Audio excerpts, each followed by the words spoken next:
भरतपुर में आरबीएम अस्पताल से बवाल का वीडियो सामने आया। कोरोना वार्ड में मरीज के अलावा किसी भी दूसरे शख्स के जाने पर पूरी तरह पाबंदी है। बावजूद इसके मरीज के बहुत सारे परिजन और उसके ससुराल वाले कोविड वार्ड में घुस गए हैं। वहीं किसी बात को लेकर दोनों में भिड़ंत हो गई, जिससे कई कोरोना मरीजों की तबियत अचानक बिगड़ गई। लेकिन हद तो तब हो गई जब दोषी कर्मचारियों के खिलाफ कार्रवाई की जगह अस्पताल प्रशासन ने पूरे मामले को दबाने की कोशिश की। मामले के खुलासे के बाद प्रमुख चिकित्सा अधिकारी जिज्ञासा साहनी ने जांच और कार्रवाई का भरोसा दिया है।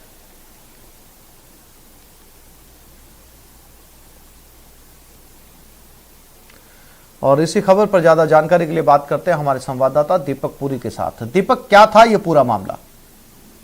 जी आसिफ, बिल्कुल मैं आपको बताना चाहता हूँ, ये जो तस्वीर है, ये बवाल की जो तस्वीर है, ये रात की है। कोरोना वार्ड की तस्वीर है। वहाँ मरीज के जो परिजन हैं, रिश्तेदार हैं, उनमें आपस में जूतम पैदार हुई है। बिल्कुल पंखा जो उठा करके वो दिखा, वीडियो में जैसा देखा जा रहा है, वो मार रहे हैं। लेकिन ये सबसे बड़ी बात है कि जो चिकित्सा विभाग है, उसके द्वारा जो कोरोना वार्डों में जो सुरक्षा व्यवस्था है, उस पर कहीं ना कहीं सवाल खड़े कर रहा है। किस तरह की सुरक्षा व्यवस्था है? आखिर एक कोरोना मरीज के साथ इतने परिजन और उसके जो रिश्तेदार हैं, 10 दर्जन भर लोग वहाँ दिखाई दे रहे हैं। तो ये कोरोना वार्ड में कैसे प्रवेश कर गए, ये सबसे बड़ा सवाल अब चिकित्सा विभाग के जो जिम्मेदार अधिकारी हैं उन पर खड़ा हो रहा है। जो कोरोना वार्ड के जो प्रभारी हैं, उनकी जिम्मेदारी बनती है कि कोरोना वार्ड में जो कोविड पेशेंट है, उनके साथ सिर्फ एक अटेंडेंट आना चाहिए, जबकि वहाँ दर्जन भर लोग दिखाई दे रहे हैं और आपस में उनमें जूतम पैदार हो रही है। खूब हाथापाई हुई है उनमें। जो बाकी के कोरोना वार्ड में मरीज भर्ती थे, वो लोग दहशत में आ गए इस पूरे माहौल से। तो वो लोग भी, उनकी भी तबीयत नासाज हो गई। इसमें सबसे बड़ी बात देखी जा रही है कि जिस तरह से कोरोना वार्ड में मरीजों को शांति का माहौल मिलना चाहिए, लेकिन यहाँ जूतम पैदार होती हुई नजर आ रही है।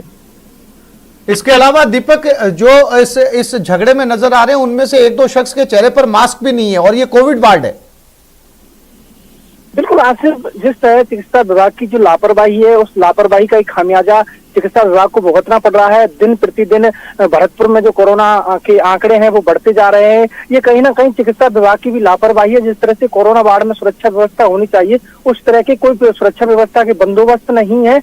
और जो कोरोना वार्ड के प्रभारी हैं, वो रात में नजर ही नहीं आते कहाँ है। जो लोग कोरोना वार्ड के जो दीपक, ये तस्वीरें अपने आप में सिस्टम पर, प्रशासन पर कई तरह के सवाल खड़े करती है। साथ ही ये तस्वीरें डराती भी है कि कोविड वार्ड में जाकर अगर इस तरीके से बिना मास्क के झगड़ा हो रहा हो तो अंदाजा लगाया जा सकता है कि इसके संक्रमण को फैलने से कितनी भी कोशिश कर ली जाए, कैसे रोका जाएगा। ये तस्वीरें अपने आप में कई तरह के सवाल खड़े करती है। दीपक, फिलहाल तमाम जानकारी के लिए आपका धन्यवाद।